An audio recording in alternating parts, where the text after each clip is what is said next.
Welcome to Carter's Country Club.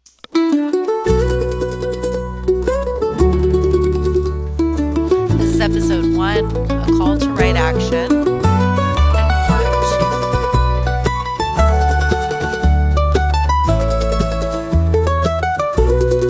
two.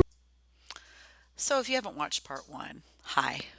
You should probably go back and do that because I'm going to continue right where I left off. And in this little episode, or I guess it's really part two of the episode, I'm going to do my best to keep this video right under 30 minutes so that it makes it easy for me to upload. And we're going to, again, kind of start where I might have left you when I left social media a number of years ago and progress through. And we'll see how much we can get through this time. So, again, I'll see you on the other side. All right. So, as I mentioned before, I think if you are familiar with me or familiar with Carter, you know that he had kind of a little bit of a different upbringing. So, I think this is Cane Creek Falls. Could totally be wrong because this is many, many, many years ago. But it still hasn't changed to this day that Carter is very fascinated with sticks. So, one of my good friends, Alexandra Kosturis, Lexi Kosturis, has often talked about how Carter probably ingested more dirt in support of his microbiome than many other kiddos. and so, yeah, but again, if we knew each other or if we've interacted before, you probably knew that this is where, out in nature is kind of where Carter spent his time. But I want to move forward a little bit to closer to our current timeline. No one is born with skill. It is developed through exercise, through repetition, through a blend of learning and reflection that's both painstaking and rewarding. And it takes time. That's Twyla Tharp.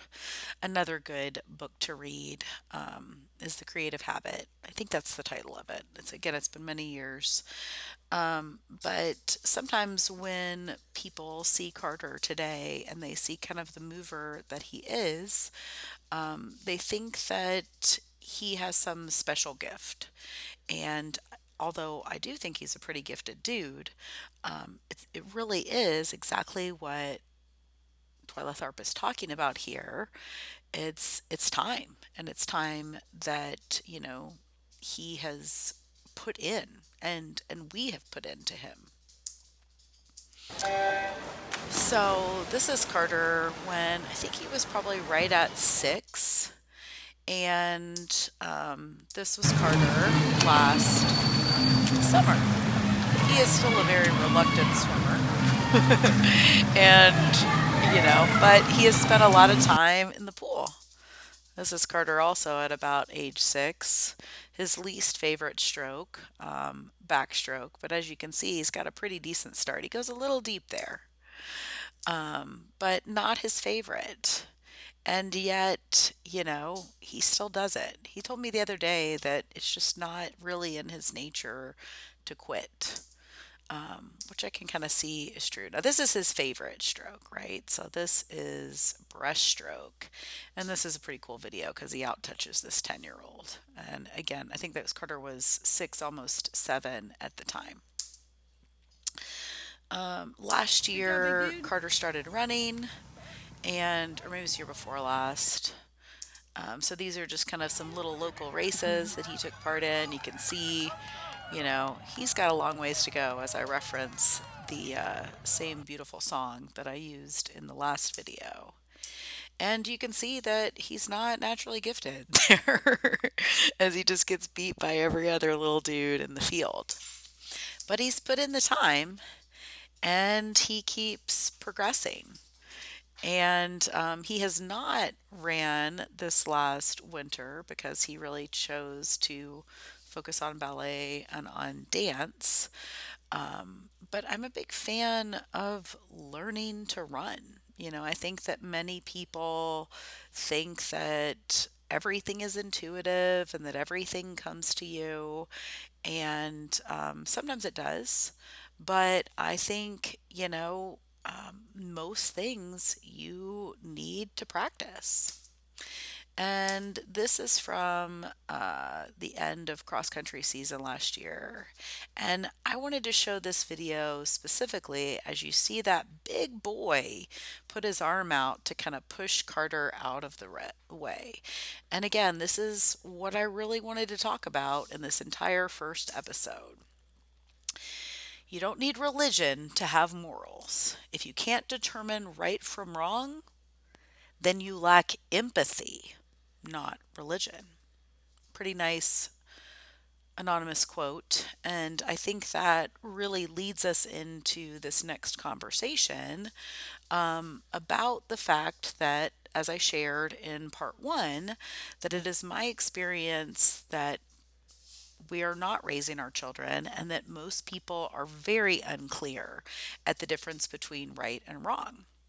So, in that previous little video, you saw that boy kind of holding Carter back.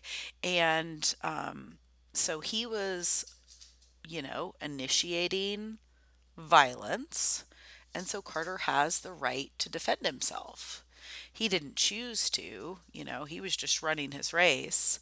But, we went up and talked to the coach, and he knew it was wrong, right?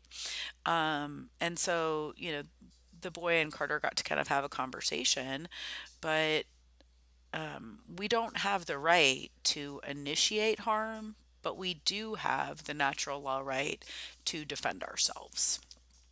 And again, something that it seems to me needs to be taught. So, in case you watched episode one and you were curious about that album, and I do want to give Emmylou Harris credit. So far, YouTube hasn't taken down the video since I shared a bit of Emmylou's song.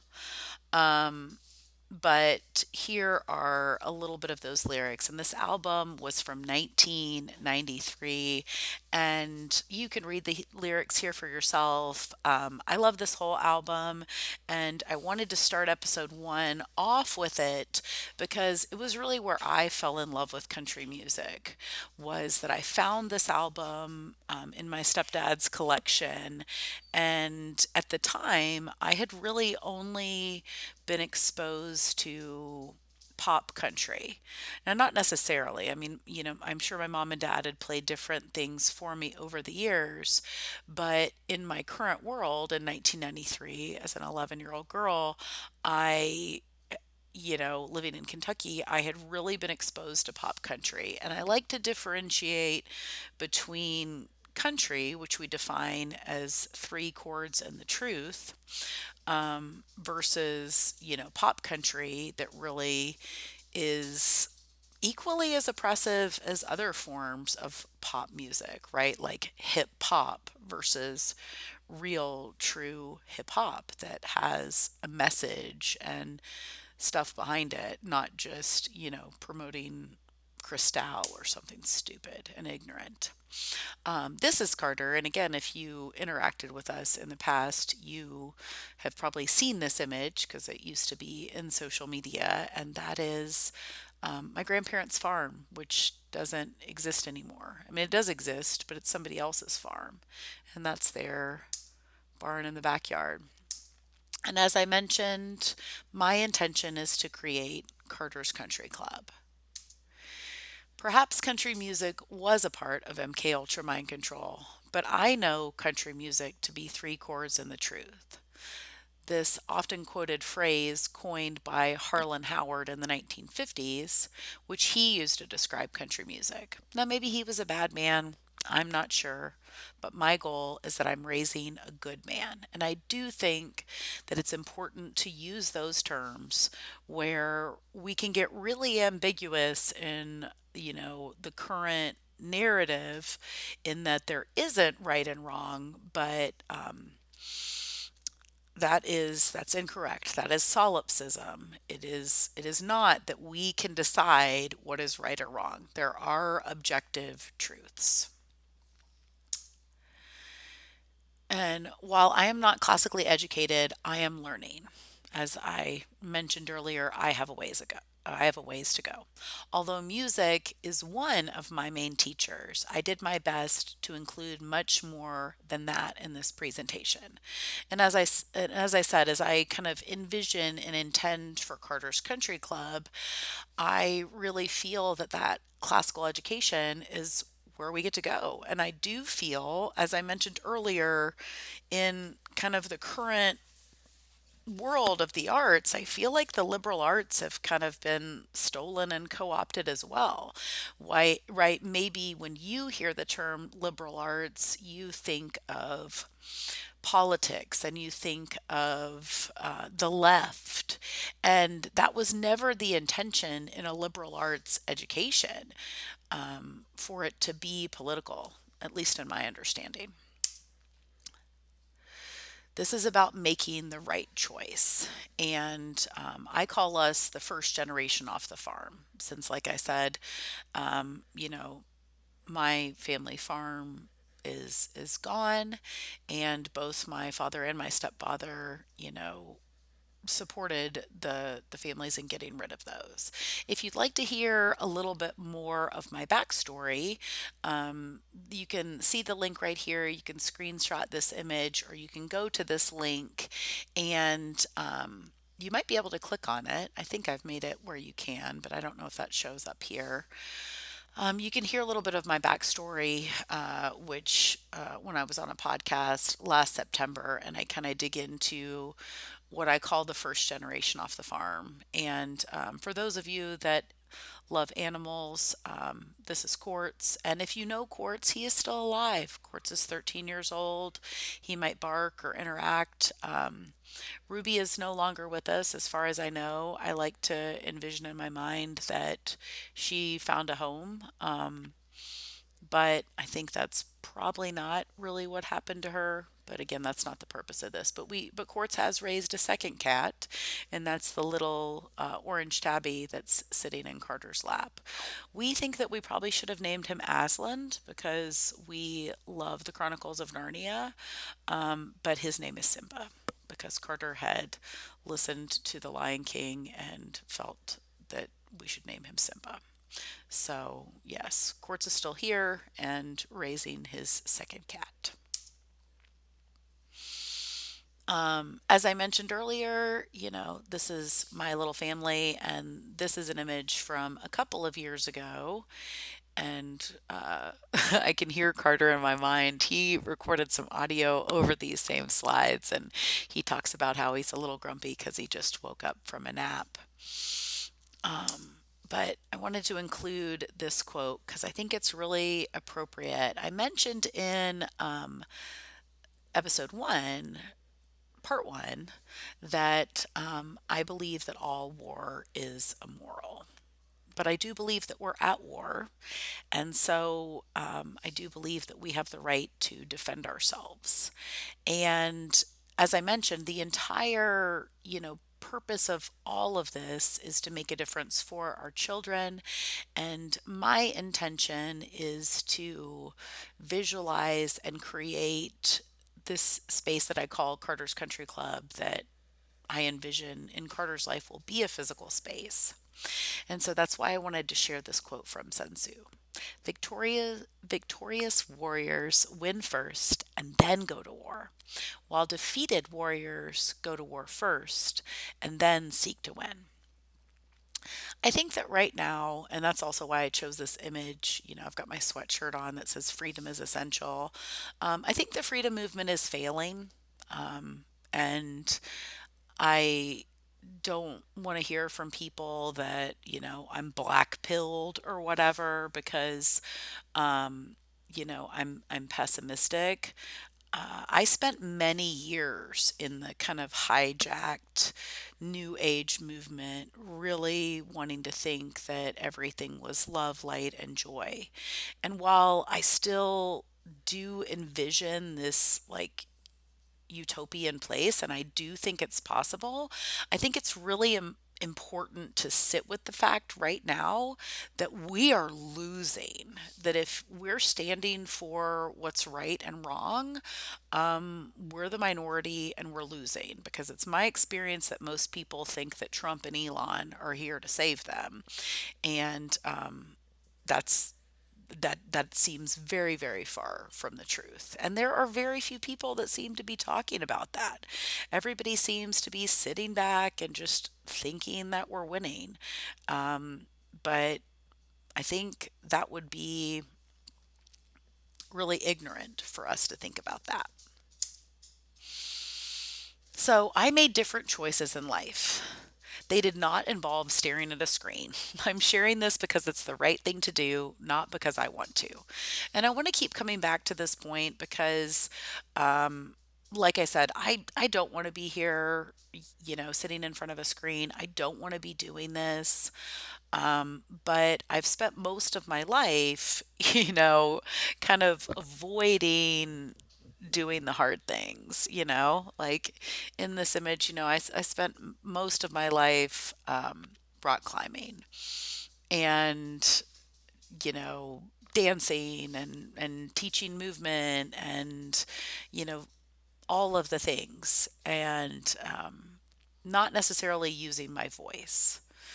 My intention is to humbly share my voice in faith that this has found you in a critical time. If you are under mind control and are unconscious, like many other caring beings on this planet, I ask that you listen to our call. Our Creator's natural rights are the answer, and our Divine Mother is crying out for us to remember the truth. There is no authority greater than our Creator, and thinking in our small minded egos has gotten us here. The answer is not over there, out there, or up there. It is here. The trees ask us to remember before it is too late. We must choose love. In 2002, I went to Joshua Tree for the first time, and I fell in love with the desert, with the high desert, with rock climbing, and so I wanted to share a little bit of that here. Like I said, I share more in detail about my story, and maybe you know me, but if you found this and you don't know me, then I do want to tell a little bit of my story. For me, climbing is a form of exploration that inspires me to confront my own inner nature within nature. It's a means of experiencing a state of consciousness where there are no distractions or expectations. This intuitive state of being is what allows me to experience moments of true freedom and harmony. And that's Lynn Hill. And if you don't know who Lynn Hill is, oh my goodness, I read her book probably around that 2002, 2003. You should look into her. Like I said in the previous video, I'm going to say a lot of shoulds because I think that we get to educate ourselves. And maybe if you're coming to this information because you have an understanding of the old world and maybe Tartaria and maybe some other things, I hope that you can enjoy these images of rocks and not just be thinking about melted buildings. Okay. And where I'm not here to debate all of that, and I do understand that there's many different theories out there. As I mentioned in part one, I think it's really important that we come together and we focus on the children and we focus on what is right and wrong, not in debating the minutia of theories and not spending too much time. Although I do think it's important to understand our history. I mean, it's vitally important. But I think that, again, sometimes we're missing the mark, and sometimes there are certain psyops that are happening that can distract us from, again, the point is that we are enslaved and our children are enslaved, and we get to wake up from that. Like I said, this is what I spent my 20s doing. That's Courtright Reservoir. The largest picture there, and I'm top roping. That's like very early on when, and I was climbing. And then these bouldering pictures. One is that's the Gunsmoke Traverse in the Buttermilks in Bishop, and that's a boulder problem again in J Tree. I'm still awakening from mind control. I thought I was awake in 2003 when I learned more about 9/11. I already knew about banking, big pharma, big ag, and had given up on politics. But I now know we are always awakening. I know I still lose time and get off track, which tells me my brain is still fragmented. My intention here is to share a synchromistic timeline of sorts. I hope to inspire you to take right action. Again, we may look at these images and see different things. Maybe you see beautiful elements of nature. That's what I experienced and enjoyed. Maybe you look at those and you think of, our world being mined. And perhaps it was. But the reality is that this is what our current world looks like, and it's up to us to keep any more devastation from happening. And again, I wanted to bring food into this equation. I spent many, many years talking to people about real food and nutrition, and I've done a ton of research, as perhaps you have as well. But again, I feel that this is an area where so many people are divided. And I think, personally in this moment, I think that Steiner and Price, meaning Weston A. Price, Rudolf Steiner, Weston A. Price, Paul Chek, Rob Wolf, and our creator have it right. Let food be thy medicine and medicine be thy food is Hippocrates. And I think that you've probably heard that. We need to regenerate, we need to restore our soil, and we need to stop the debate. My hope is that we can all come together and save our land and the family farm. While we debate nutritional beliefs or discuss the ethics of eating meat, crops are being sprayed. While we search for gluten free recipes, chicken with brittle bones flop around in the dark in a Tyson coop, while the farmer who leases his land commits suicide.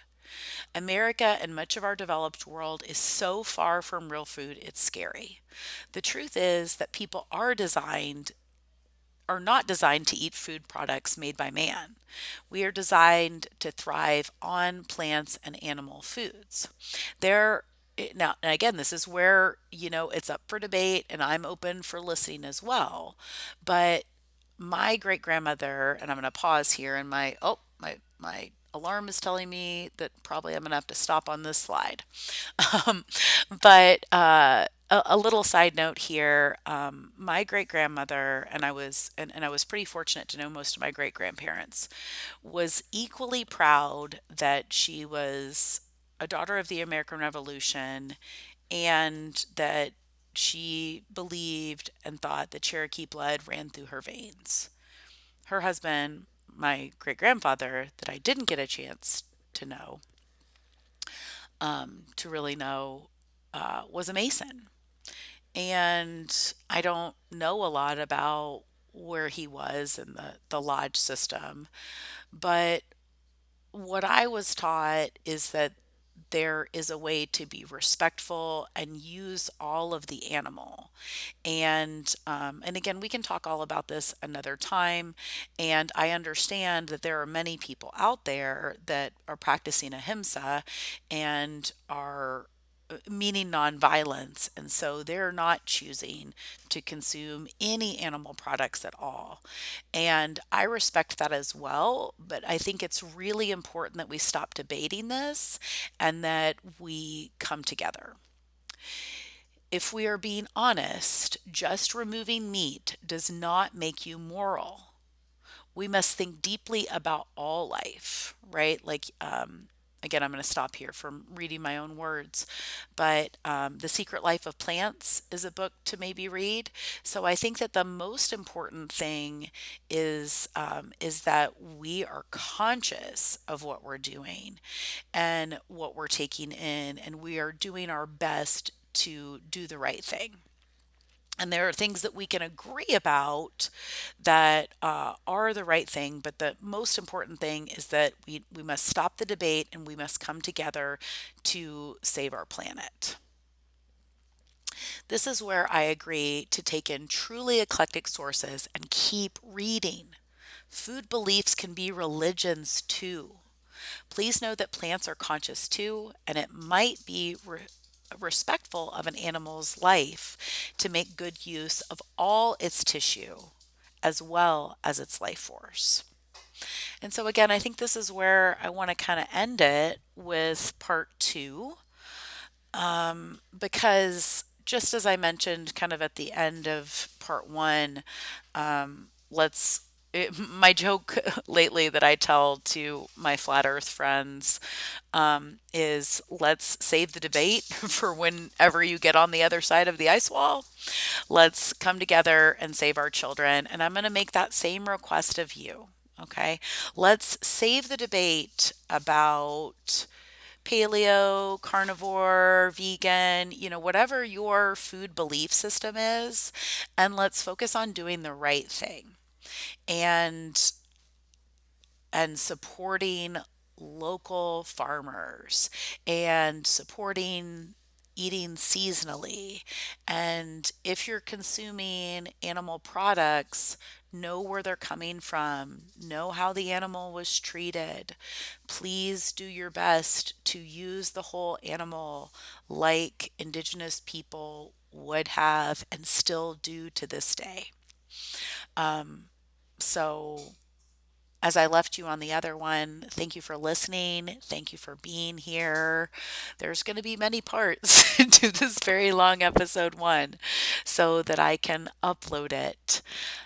But hang in here with me. I'm long winded. Maybe you are too. And if we don't know each other, I'm really grateful that you're listening so that we can get to know each other and so that we can come together to save the children, and not in a way like a bad 501c3 that's taking people's money, and not in the way to market or sell a product. I'm not starting a business. I'm not here to sell you on anything.